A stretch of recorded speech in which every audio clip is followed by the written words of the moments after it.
So you've got the task, and I have the task, if we understand it from a biblical perspective, of saying to our folks, we have the responsibility for everyone that comes into spiritual life to give them spiritual parentage.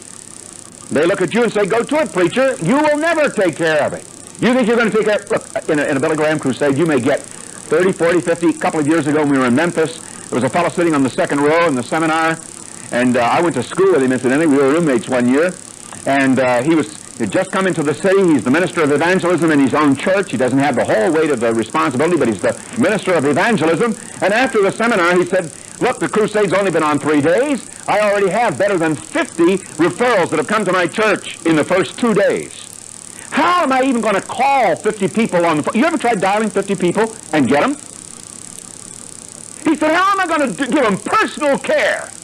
You aren't. That's the problem. Pastors who think I'm going to do all the work are going to go bananas. Yeah, you know, I remember one day, several years ago, it's been a long time back now, when I was first in the ministry, and our Day of Vacation Bible School was on, and I was going into the educational building, and I had an office that was upstairs, and as I walked in the door, here stood the director of our Day of Vacation Bible School, and she said, boy, she looked so down. And I spoke to her, she was so glum, and I said, well, what's the matter, Josephine? And she said, Pastor, we had 3 people that take care of what we call the crib and crawl room, or popularly known as the ballroom, but it was the place where the little ones lay, you know. And she said, they all are unable to be here today. I don't know what we're going to do. Like a knight in shining armor, I didn't have any of my own. I just stepped up and I said, well, that's no problem. I'll stay here until you find someone. There were 8 of them. 7 of them asleep, just 1 awake. And he was a little fussy, but you know, I hadn't forgotten that I had brothers. I could go cooch-cooch-goo and all that sort of thing, peekaboo and all that. And when I get through with all of this, I had exhausted myself in about 2 minutes flat. He began to cry. Wasn't long till there was a duet. Guess what? 2 of them were awake.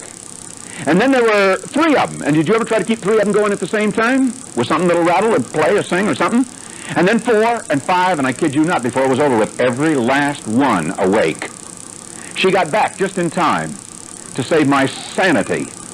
I found out fast you aren't made. Did you ever notice that when God gives children in a family, naturally speaking, He made it so physiologically that under normal conditions there comes 1 at a time. Sometimes there are 2, occasionally 3, 4, or 5, but when you get 5 or 6, they tell that news around the world and we take up a collection to help those folks out. Now here you are in the spiritual realm with the same situation. All of a sudden, bombo. We're going to arrive, these spiritual babes, out of a campaign. And you're going to say, I'll run the nursery. Oh, no, you won't. And furthermore, Pastor, God didn't call you to do that. What did He call you to do? To equip the saints to do the work of the ministry that builds up the body until they all stand in maturity. Don't throw up your hands and say it can't be done. There's just too many of them for me. No, get your saints equipped. Okay? That's the burden. All right, so we go around trying to say this. We did this for a long time. We go around to pastors. We used to do a seminar here in schools of evangelism some years ago, and we'd say, pastors, go home and do it. And pastors say, yeah, right. And then they start writing back to me years later. I've got one of the pastors down real close to me now that was in a school I had back, way back in the late 60s. And he said, back in those days, I used to be so frustrated because I wanted to so bad, but I didn't know what to do. And it was out of that experience that we began to develop a little program. Because if you go and ask people, help me with this, they'll say to you, okay, I've got some books. Give them all a book. Send them all a tape next week. Send them all a study the 3rd week. You ever see those plans? They're terrific. If you got the money, got a good, sharp secretary, she can take care of it. Doesn't cost you a thing. But if that pediatrician had taken care of my daughter like that, she would be dead today. And if she hadn't had parents that cared for her day by day, she never would have made it. Neither would you. So that the plan of personalized follow-up becomes a necessity. And yet we say, how can I? Laymen won't do that. Well, possibly not, except for 2 things. One, most laymen, when you say to them, okay, go share the basic truths of the Christian life, look at you and say, right. You know why? Because they don't want to look at you and say, what are the basic truths of the Christian life? So you enumerate them. You say, all right, fine, go share with them how they can know that they have eternal life. And they will look at you and say, yeah, but how do I share that, Pastor? Some of them will even look at you and say, how do I know that? Now, I better personal testimony. I've just gone to my church not too long ago, and I had a staff member who was a graduate of the world's best seminary, if you ask him, who, when he had the opportunity to lead someone to Christ, had to turn and say, "Pastor, how do I do that?" And then, having led someone to receive Christ, has to turn and say, now 7 years, remember, into the ministry, "You want me to show him how to know that he knows Christ? How do I do that?" Let me ask you, how do you go about doing that? You know how I got involved in Roots to begin with? I found out I could do a pretty good job when I was standing up in front of a class. But when I sat down across a table with a cup of coffee in hand, or at the breakfast nook with that man in his own home, I found out I was a bum. Because I had never really been taught nor experienced the joy of doing that. What we found out is that if you wanted to say to a layman, "Go build a house," he says, "How do I do it?" You show him the plans, you show him the design, and then he looks at you and says, "Okay, now I see the design, I see what you want to do, and I understand it. Where are the materials?" And you say, "I've stockpiled them over here."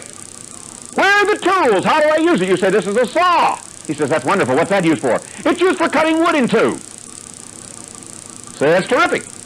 You say, "Now you've got all the teaching you need. Go do it." Will he get it done? Of course not. You want him to use that saw, you got to show him what a saw does. You show him how to start it. You show him how to use that saw. You show him what it will accomplish. And then you let him start under your watchful eye and observe as he makes his first moves. You can give him a chance for failure, but you've got to watch him supervise until he's on his own, using the instrument. All right, now that's what you do with the Roots. So what we did was to design a series of little booklets. We looked around at evangelism.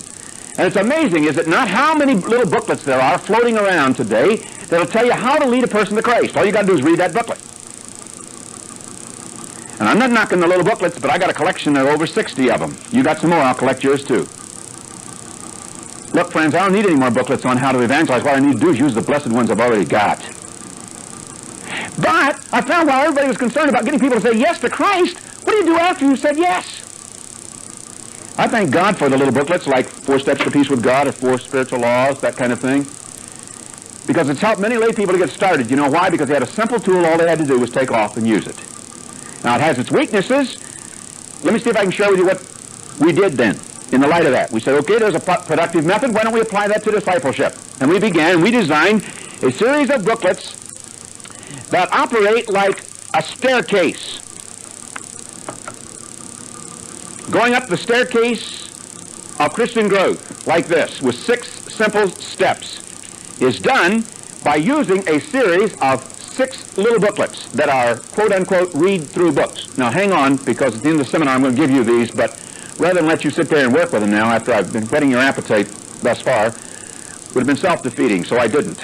But what I would like you to see is that these are designed to be tools. Now, please don't take them home and say, okay, to your secretary, every week send one out. Next week send another one out, because they aren't read-through books, are not reading material. Don't say, get your Bible study group together and you tackle one at a time, because they're not study books. They are individualized teaching aids for your lay people. You, pastor, are going to look at it and say, hey, that's too simple to be effective. Cheer up. Show it to your lay people. Let them discover that it's an aid they can use to show someone. Number one, how can I know for sure? Now, this little booklet is designed to help them with personal identity. Who am I in Christ Jesus? Am I a child of God or not? How do I know I am? Where do I get my confidence in that? Is it proud for me to say I'm a Christian? Is that sheer pride, puffing myself up? Or is there some degree of legitimacy that I can know that I possess eternal life? So, this is the basis of dealing with that. First of all, before this is done, you will have introduced the program by using a brochure like this. This actually is an introductory tool for you to use. Fits in your coat pocket. You take it along with you on visitation as you call on those who responded. And after you share it with them, you show them the staircase. And you say, look, we've a program, and we've some people ready, and they're looking for partners. Would you like to make some progress, like the steps that we're making up? This will not be the total package, but it's a beginning way. You will pre-train some of your spiritual parents out of your congregation, because the pastor is responsible to equip the saints to do the work of the ministry of building them up until they come to maturity. And incidentally, this is the one program that we in the Billy Graham team, at least to this point, have never trained your people to do. If you're a pastor in this campaign, your people have not yet been trained in this technique unless you train them in it. All that we do is to spend time trying to get pastors to see their responsibility, because somewhere along the line, I'm convinced an evangelist has a responsibility to a pastor as a pastor to an evangelist. Remember, Jesus said that they may rejoice together. Both he that soweth and he that reapeth may rejoice together. But when you do make that designation of a person, there's a place for you to write a name right here on the end of that little form. You know why? Because when you go back to your office and call your lay member and say, will you call Joe on the phone and talk to him, he doesn't want to do what he calls cold calling. How many laymen here today? You enjoy cold calling? Is that the name of the game? Well, we're not many among us, or if we are, we're not confessing it. But lay people don't particularly get excited about cold calling. Do you? Furthermore, it's not as effective as having arranged it. So when you say, look, I've given them the brochure introducing the roots with your name on it, they're expecting your call, that layman calls with a new sense of direction and purpose and an appreciation that he's in the ministry with you, the pastor. He knows that his ministry is important enough that the pastor gives attention to it and that he's really a co-worker in that effort, rather than simply passing out bulletins on Sunday morning because you didn't have the time or the energy to stand back there and do it. Give him the ministry to do. And this is the concept then of every single booklet. Part of it will be teaching. Part of it will be teaching. And then, because I was concerned I didn't want it to be just a teaching booklet or a study guide, the back half of this is an exercise. Day 1, day 2, day 3, day 4, day 5, day 6, 6 days. And they visit for approximately a half an hour to study the first half of the little teaching tool. The last half they will engage in day by day for the next week. Every day during that week, according to the instructions on how to use the little booklet, which is included in each one, they will be in contact with one another to say, how did it go today? The guy says, oh man, it was miserable. I forgot to read the thing this morning. Now, if he missed your class, you have to say, well, boy, I'm sorry you missed that class. But not if you're doing it individually. You simply say, go get your book. We do it right now together on the phone. He goes off for 2 weeks of vacation time. Christmas time comes in. It's going to intrude into what you're doing. And you say to yourself, oh, everything fell apart at Christmas. Not on the individualized plan. You simply say, okay, you're on your own. We're going to drop it. We dropped it for a couple of weeks. You didn't get it done? Fine. We'll get right back to it. As specific as the parent and the babe. You try following up on your class like that, and you just driven yourself nuts. There's an advantage to individualized study. Not only this, but at the end of 11 weeks, because there are tools here for 11 weeks of contacts like that, at the end of 11 weeks, if they have not become good friends, they never will. For every day, they're in touch. Contact. How does it work with husband and wife? Beautifully so. We've had husbands and wives come back at the end of the 11 weeks and say, why don't you give us some more? How about with kids, all the way down to young 13s? Several years ago in Cincinnati, I tried piloting with a couple of 13-year-olds. They were more excited than the adults. As a matter of fact, you know what often happens and frequently does? It happened in my own case just the other day. I'm the spiritual parent, they're the spiritual babe. But before I could call the spiritual babe on the phone, the spiritual babe calls me. Says, hey, preach, I just got to tell you about this one today. Boy, this is especially, he doesn't know I've been over it 100 times, and I knew exactly what we were supposed to be. And incidentally, I believe there needs to be a freshness about our approach to spiritual babes. One of the biggest complaints we hear in Grand Crusade surveying was, it's the holier-than-thou art of the people we have to deal with. It tells us something, doesn't it? So this doesn't say, hey, you dum-dum, me smart, lucky dum-dum you, smart me, bumped into dum-dum you, because smart me going to teach dum-dum you. This says, naturally, we're partners. We never use spiritual parent, that terminology. We simply use the word partner. And 2 by 2, you do go right through the roots approach. So remember that you have 3 basics to this. Let's see if I can show you this. There are 3 basics to this. There is a study. That's the first part of the book. There is an activity that is done day by day as a follow-up. And there is a share time. That is done daily as they follow through. This is done, the study, in a 2 by 2 pattern. The activity is done individually, alone, as a follow-up to the teaching. And the sharing is done basically by telephone. Now, there are several other things to help you with this. Let me just allude to what they are so that I can let you go. In your packet of material, this brief that you have, this packet, there is a spiritual health chart. It's next to the last. If you want a record-keeping system, it's there. Within the packet itself, there is what we call a track with a K, T-R-A-C-K. A track to lead you, steer you. Every visit is explained, beginning with the pastor's introductory visit, with the introductory visit of the spiritual parent, and then with visit 1, visit 2, visit 3, visit 4, just like that, down the line. When you have come to the end of 6 weeks using these 6 booklets, you then begin to use a series of what are called teaching aids. We call these leaflets, study leaflets. And you'll use one of these for the last 5 weeks. 6 booklets, 5 leaflets, the last one of which is a witnessing tool. It's a witnessing study. Inside it is the old check test plan. Some of you will remember this.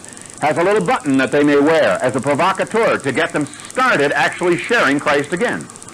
Say, well, how do they introduce it? There are 4 or 5 suggestions inside their little study packet, inside this little study leaflet. So that the actual plan of reproduction, so often talked about in follow-up sessions, is built into the use of the material. Now, question may well be, where do I get the material? First of all, for those of you who are in Houston, you can get them at the Houston Crusade office, immediately locally. For those of you who are beyond the range of this particular city, you can get them through the Billy Graham Evangelistic Association. The packet looks like this, and it comes only as a packet. I don't even know how much they charge you for them, but you can find that out from the desk over here where the bookshop is. $2.50? Come down in price then anyway, you're getting a bargain. May I ask you if you would like to have the packet, to come and get the packet as you go, and I would like to ask you to stay with the individualized packet. I didn't pay for them, but I would suggest you take at least a packet.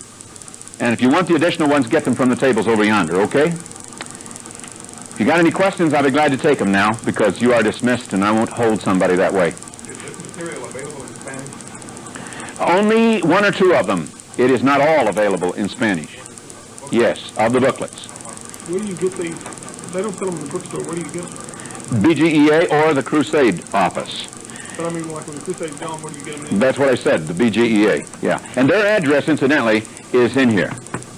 So that when you get the packet, you'll have their address in it. So that if we're going to use this to equip our people, then we would take and walk them through these booklets then? That's exactly right. That's what this tells us. That's exactly right. You would walk them through at least a step ahead of the spiritual one, the spiritual infant they're leading. In fact, I've never had good luck in my own experience. I took 50 people in my own church last year and put them into a study group, and they came every Wednesday night together with me for for an hour. And we spent time, they paired off. We spent time, all I did was lead them over what they should be doing. They did their study time together, they reviewed the assignment that they were to do and their past week's assignment. Then they were paired off in 2 by 2 like that.